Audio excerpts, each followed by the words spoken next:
Now at 10, Kyiv under siege. The fate of Ukraine could be determined in the next few hours as Russian forces close in on the capital and President Zelensky vows not to give up the fight.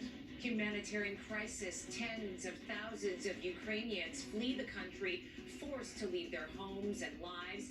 Families separated as men remain behind to join the battle. And world outrage. Putin's bloody invasion touches off mass protests here at home and around the globe, even in Moscow, where protesters are arrested and dragged off the streets. Now on the news at 10.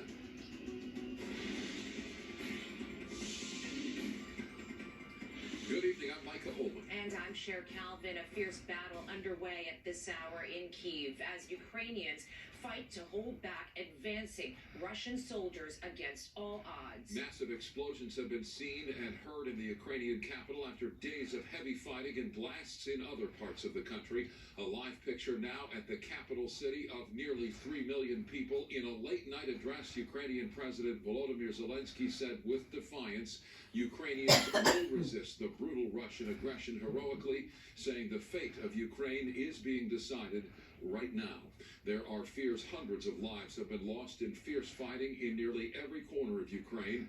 The lifeless bodies of both Russian and Ukrainian soldiers have been seen near burned-out carriers and tanks.